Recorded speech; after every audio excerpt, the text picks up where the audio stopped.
Imagemo. Imagemo. Imagemo. Imagemo. Imagemo. Imagemo. Imagemo. Imagemo.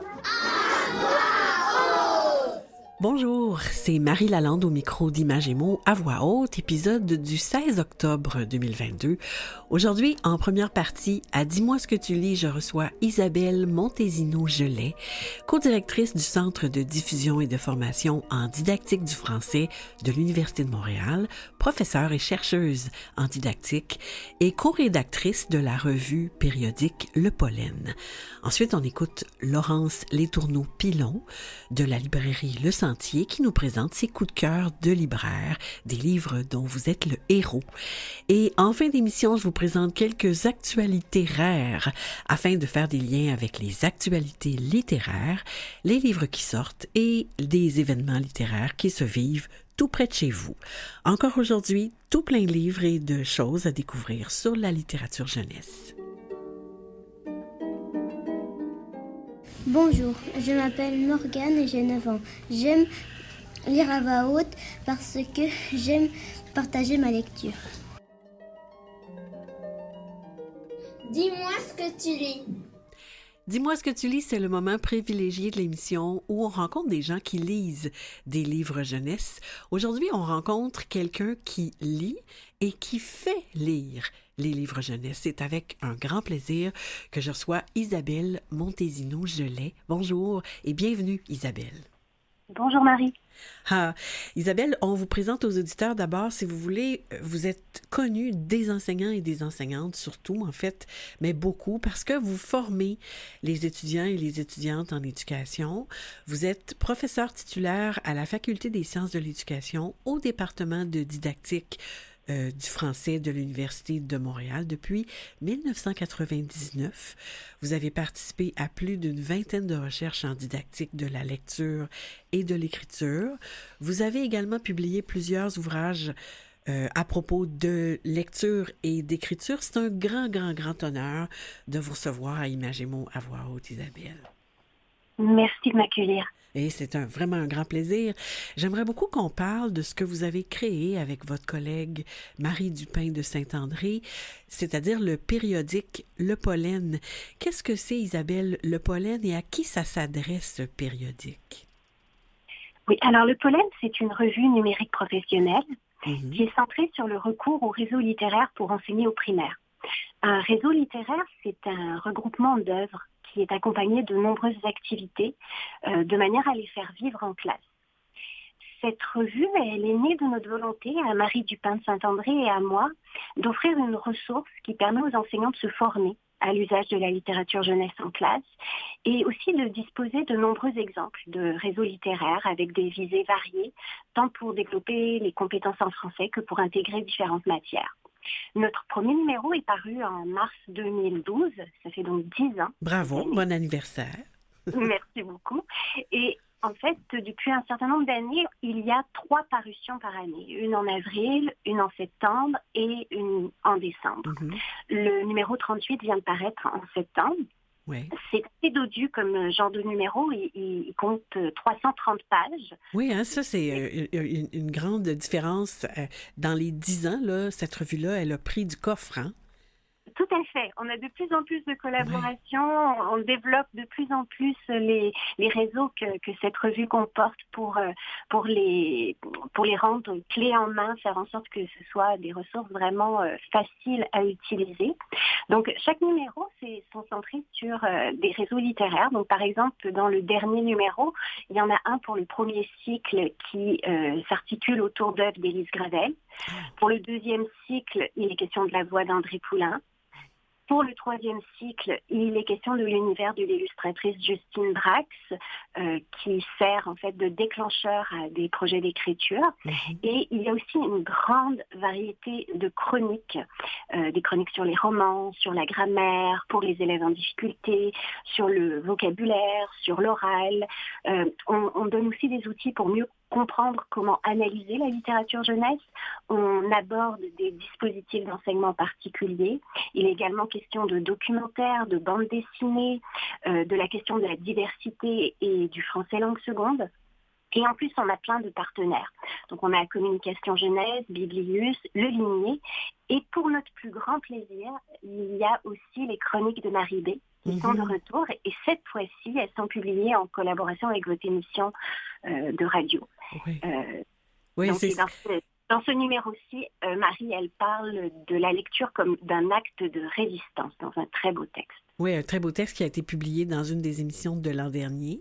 Alors, ce qui fait la beauté de la chose, puis c'est pour ça que on célèbre cette collaboration entre nous, parce que, d'une part, les lecteurs peuvent lire le texte que Marie avait écrit et diffusé dans cette chronique à la radio, et il y a un lien qui est cliquable aussi, donc les gens peuvent aller écouter l'émission complète ou juste cette chronique-là qui avait été diffusée l'an dernier à l'émission. Alors ça, c'est intéressant parce que c'est vraiment une collaboration pour nous, pour Marie, et moi, j'aime bien mettre en valeur tout ce qu'elle fait.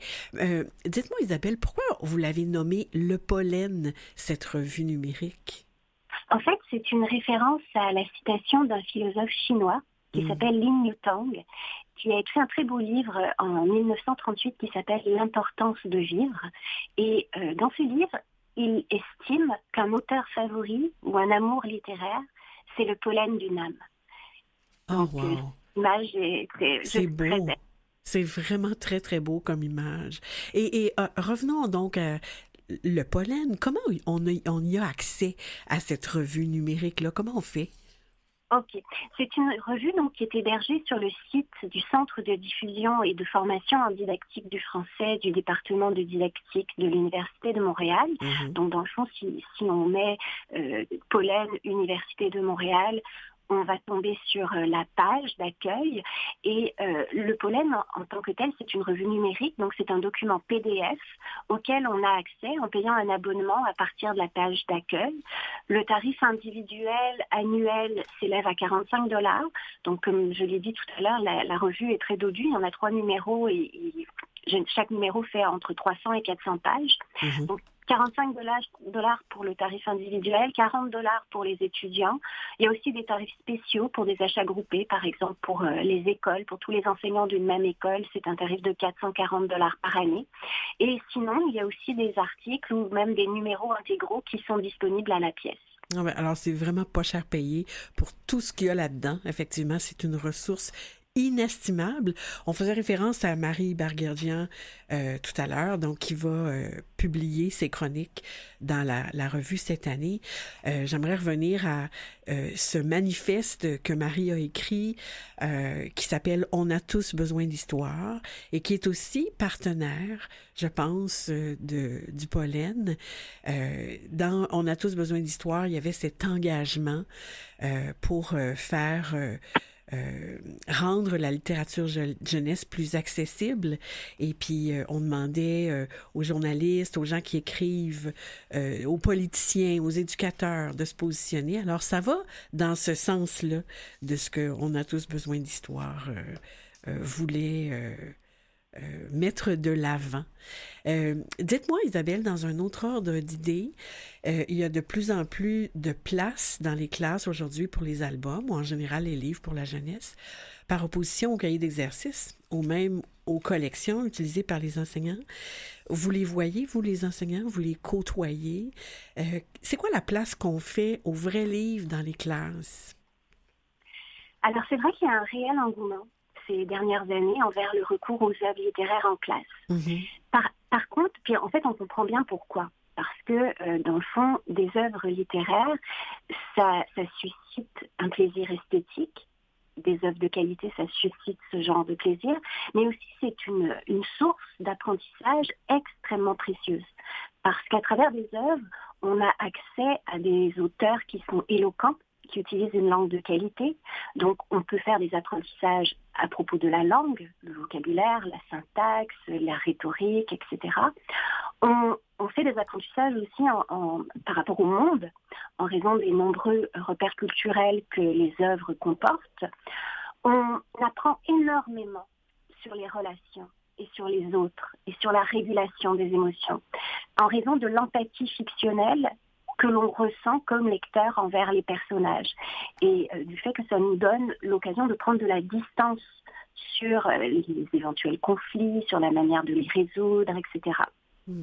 Et ça nous permet également d'avoir de précieux apprentissages par rapport à soi-même, parce que la lecture implique un retour réflexif.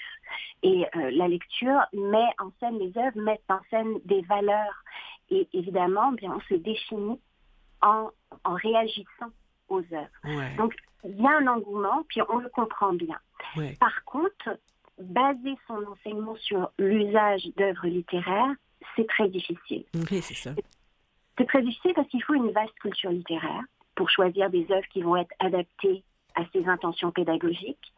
Il faut aussi très bien connaître les prescriptions ministérielles ainsi que différents dispositifs d'enseignement pour soutenir tous les aspects de la lecture, de l'écriture et même différents contenus disciplinaires qui sont prescrits. Ouais. Et pour répondre à ta question sur la place accordée aux vrais livres, elle est variable selon les classes. Mais il est clair qu'il y a de plus en plus d'enseignants qui font de leur classe une véritable communauté de lecteurs et d'auteurs. C'est ce qu'on souhaite, en fait. C'est vraiment ce qu'on souhaite. Alors, je suis obligée de couper court, Isabelle, étant donné le temps qui nous file entre les doigts. Je voudrais vous dire merci d'avoir pris ce temps-là avec nous. On encourage les auditeurs à aller sur le site diffusion-didactique.scedu.umontréal.ca. Il y aura l'adresse de toute façon sur notre site. Donc, on peut retrouver les articles et les numéros déjà publiés de la revue Le Pollen. C'est vraiment une mine d'or pour les enseignants du préscolaire et du primaire. On fait d'abord, merci et au revoir, Isabelle. Merci, Marie. Merci. On fait une courte pause musicale et au retour, c'est la chronique Coup de cœur de libraire.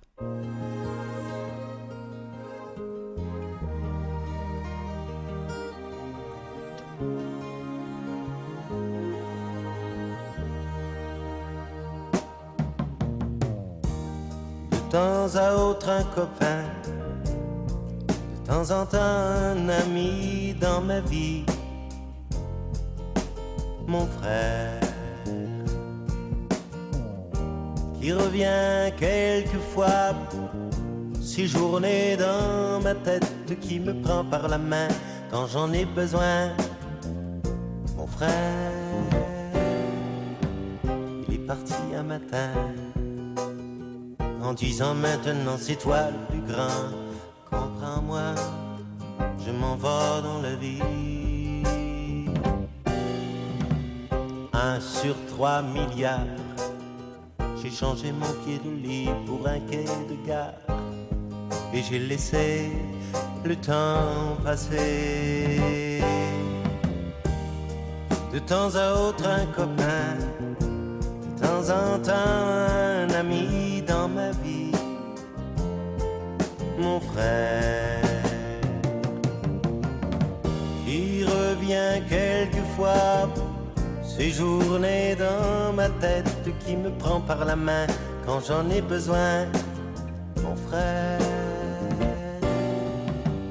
j'ai changé de grandeur, Janis Joplin est allé vivre ailleurs. C'est peut-être loin ou à côté, les cailloux font des ronds, j'habite une maison blanche et orangée, où on ne voit pas le temps passer. De temps en temps un copain, de temps en temps un ami dans ma vie. Mon frère,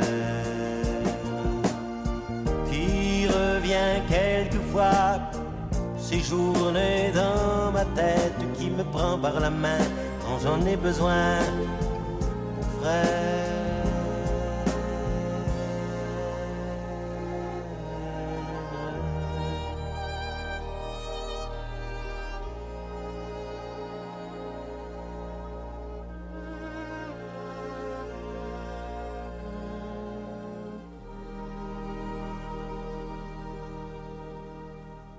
Et ça, c'est ma demande spéciale. Juste pour le plaisir, on écoutait Mon frère de Jean-Pierre Ferland et Paul Baillargeon. C'est sorti en 1971, tout beau, tout frais, malgré ses 51 ans. La même émotion vive pour moi. C'est très, très égoïste de ma part. J'espère que vous avez aimé, vous aussi. La chronique coup de cœur des libraires. On accueille maintenant Laurence Letourneau-Pilon, libraire jeunesse à la librairie Le Sentier, située à Sainte-Adèle. Bonjour Laurence. Bonjour Marie, bien contente d'être avec vous. Oh oui Laurence, on vous retrouve cette année avec grand plaisir. On aime vos suggestions, votre dynamisme, votre énergie et votre gentillesse. Aujourd'hui, votre chronique porte sur des livres dont vous êtes le héros. C'était très, très en vogue chez les jeunes quand j'enseignais, mais je ne savais pas que ça suscitait toujours ce réel engouement. Effectivement, en fait, c'est très comique que mon désir le plus sincère, c'est vraiment de créer des lecteurs et lectrices pour la vie. Mm-hmm. Puis, je pense sincèrement qu'on peut lire seulement pour le plaisir. Et quand j'étais jeune au primaire, il y a une vingtaine d'années, c'était super populaire et c'est revenu à la mode, sûrement puisque c'est les lecteurs plus réticents qui vont tomber un peu plus sous le charme du pouvoir, en fait, d'avoir le pouvoir sur le livre, de pouvoir faire des choix. Ouais. Puis, on a revisité le roman et l'album dont vous êtes le héros. Il y a la série Passe-Passe qui était super populaire il y a quelques années, qui maintenant est rééditée. Mais j'ai une collection coup de cœur, Les héros de ma classe de Jocelyn Boisvert. Donc, c'est 24 tomes. On va suivre dans chacun des romans. On va suivre un enfant de la classe de Madame Annie. Puis, on peut choisir vraiment l'enfant qui vient nous chercher un petit peu plus, donc sa personnalité, ses intérêts. Et ça va être des situations cocasses, très comiques avec Jocelyn Boisvert. On rit toujours. Oui. Oui. Une autre série que j'aime beaucoup, de Valérie Fontaine, donc c'est les histoires dont tu es l'auteur. Un peu différent, donc j'y crois vraiment, c'est nous qui allons faire notre histoire, c'est nous qui vont faire des choix qui vont influencer le déroulement du livre. Puis on est vraiment pour les plus jeunes, donc plus 6, 8, 9 ans, beaucoup illustré, donc une quarantaine de pages seulement, ça fait super bien. Un petit coup de cœur aussi pour les plus jeunes. Maintenant, dans l'album, il y a des albums dont vous êtes le héros. Ah oui? Oui, Marianne Dubuc a décidé de se lancer un beau défi l'an passé. Puis elle a écrit Nina et Milo. Donc, Nina qui est une petite louve et Milo un renard. Ils vont aller à la pêche une journée et Milo va partir au vent. Donc, on va devoir faire des choix dans l'histoire. Puis, c'est super cocasse. La fin est toujours la même, mais c'est les péripéties qui vont être différentes à chacune de nos lectures. Un réel coup de cœur. OK. Maintenant, une recommandation que je fais souvent, c'est la série Le docu dont tu es le héros. Donc, on est vraiment dans un documentaire dont vous êtes le héros. Ah, ça, c'est bien. Oui, donc j'ai présentement entre mes mains Mission Dinosaure, mais il y a Mission Espace, Mission Volcan, il y en a vraiment beaucoup dans la collection chez Fleurus. Puis, on apprend, c'est surtout en fait sur le métier, on va suivre un métier, donc là, ça va être paléontologue, Mm-hmm. et on va apprendre plein de choses sur les dinosaures, on va faire des choix en fonction des connaissances qu'on a aussi. C'est hyper intéressant. OK. Ensuite de ça, une série que j'adore, Ellie Alix, un gros coup de cœur que j'ai eu l'année passée. Donc, l'autrice, Audrey Archambault, a fait une maîtrise. Donc, vous êtes sur les romans, donc vous êtes le héros. Ah oui. Vraiment, Wow. elle s'est super perfectionnée dans le domaine. Et l'histoire, en fait, qu'on va suivre, c'est des jeunes qui vont être dans un camp de vacances. Les 30 premières pages, on est vraiment dans l'ambiance. Donc, c'est vraiment un roman qu'on va lire les 30 premières pages pour nous mettre dans l'ambiance. Mm-hmm. On va découvrir un vieux manuscrit qui va nous donner des indices sur une légende, une cité disparue. Et les enfants, durant l'année, vont s'échapper pour trouver justement savoir si la cité a vraiment existé. C'est hyper haletant. Les choix qu'on va faire vont vraiment influencer aussi les personnes qu'on va suivre. Donc, il y a 4 personnages, puis chacun des choix va nous montrer une personnalité, puis va nous confronter à des émotions différentes. Donc, ça vaut la peine de lire 4 fois le roman pour voir les 4 fins. Oui, c'est hyper intéressant. Puis, il y a 2 tomes à Elias. Et Il nous reste mon- environ 2 minutes pour la liste que vous aviez prévue. Mais c'est pas grave parce que si vous n'avez pas le temps d'aller jusqu'au bout, on mettra tous les titres sur le Ben site. oui, pas de problème. Ouais. Puis, mon dernier que je vais parler un peu plus à profondeur, un grand coup de cœur, je dirais que c'est un roman, album, documentaire, c'est un peu un mélange de tout, un beau livre. Donc, un livre-jeu, La fantastique aventure des montagnes gelées Mhm. de Emily Hankins, donc aux éditions La Martinière. On va vraiment, en fait, vivre la vie d'un explorateur, exploratrice. On va partir à la conquête des montagnes. Puis, on va avoir une boussole qu'on va devoir faire tourner pour faire des choix. Donc, on va non seulement découvrir, justement, tout ce qui est l'aspect de la direction, donc le nord, le sud, Les points cardinaux, en fait. les points cardinaux, Ouais. exactement, merci. Puis, mais c'est fantastique. On a vraiment des cartes, on a des textes qu'on va avoir pris de certains journaux.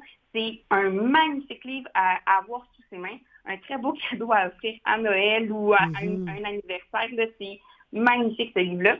Puis, il y en a d'autres dans la série, mais j'ai vraiment eu un petit coup de cœur pour les montagnes gelées. Et je vous conseille aussi chez Enquête, donc c'est une nouvelle collection que Dominique et compagnie a créée, ainsi que Héritage Jeunesse, qui ont décidé de commencer à faire des livres d'énigmes. Oui. Donc, c'est différent un peu. On n'est pas donc vous êtes le héros. Donc, à chacun des chapitres ou à la fin du chapitre, on va avoir une énigme à résoudre ou des codes à trouver, ce qui fait partie l'enfant, le lecteur, la lectrice autrement. Mais ça aussi, je pense réellement que c'est une manière un peu plus ludique de lire. Et d'avoir du plaisir. Exactement. Alors, on rappelle, Laurence, que tous les titres dont vous nous avez parlé se trouveront sur le site et même d'autres.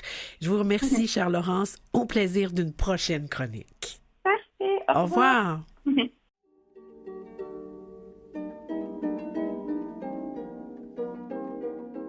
Bonjour, je m'appelle Améliane, j'ai 9 ans et j'aime lire à voix haute parce que ça me permet de découvrir des nouveaux livres et de découvrir des nouveaux personnages.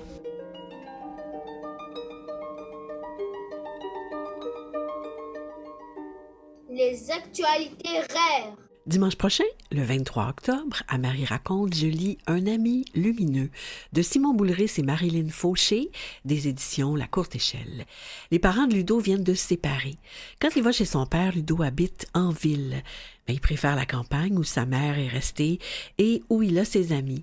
Les bruits de la ville l'amusent pourtant et le mouvement des feux de circulation l'intrigue. Il s'invente toute une histoire afin d'en expliquer les changements de couleur. Grâce à son imagination débordante et beaucoup d'empathie, Ludo apprivoise ainsi le changement dans sa vie. On en écoute un extrait. Ludo imagine le petit monsieur prisonnier dans le poteau. Il se fait du souci pour lui et se pose plein de questions. Sort-il prendre l'air de temps en temps? Comment fait-il pour manger? Est-il heureux? A-t-il des amis? Sur fond noir de nuit, Ludo imagine le petit monsieur dans le poteau étroit. Il est assis sur un tabouret, porte des bottes grises, des salopettes rapiécées en jeans bleus, une grosse barbe noire, des lunettes carrées sur le bout du nez et une casquette grise à carreaux sur la tête. Bonjour, je m'appelle Thomas et j'ai 10 ans. J'aime beaucoup lire car ça me permet de me mettre dans la peau du personnage.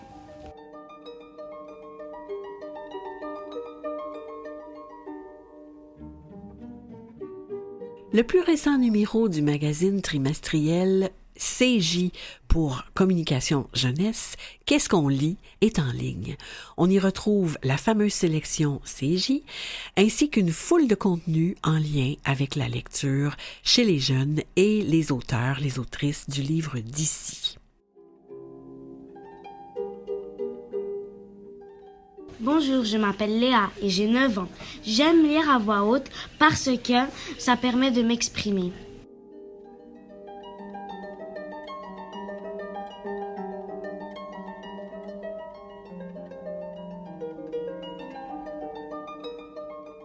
Chez Gallimard Jeunesse, on a organisé récemment 2 événements en ligne pour présenter les livres qui sortent cet automne. Je vous mets sur le site 2 liens. Je vous mets tous les liens, mais particulièrement ces 2 liens-là. D'abord, les titres de la rentrée québécoise et ensuite ceux de la rentrée hors Québec chez Gallimard Jeunesse.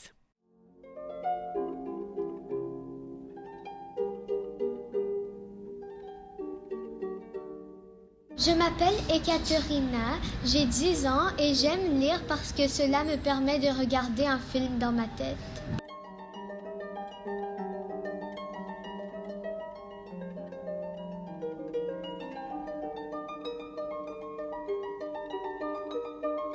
Du 13 au 23 octobre, c'est le Festival littéraire Québec en toutes lettres. Il y a un volet famille, jeunesse. C'est au réseau de la Bibliothèque de Québec. Il faut réserver, mais c'est gratuit. Tout le long du festival, les familles sont invitées à participer à une foule d'activités en bibliothèque.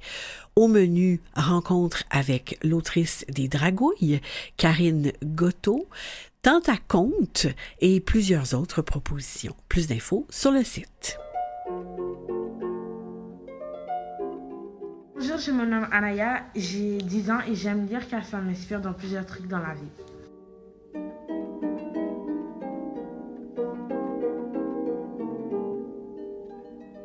Bonjour, je m'appelle Amak, j'ai 9 ans. J'aime lire à voix haute parce que j'aime quand les personnes voient comment je me sens.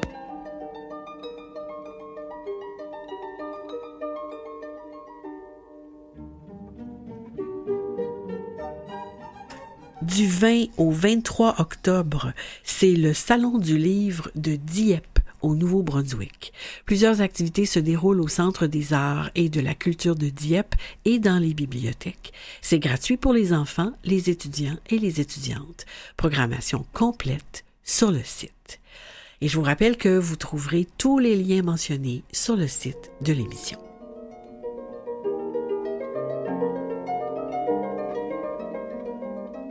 C'est ici et ainsi qu'on termine l'émission d'aujourd'hui. Je remercie tous ceux et celles qui l'ont rendu possible.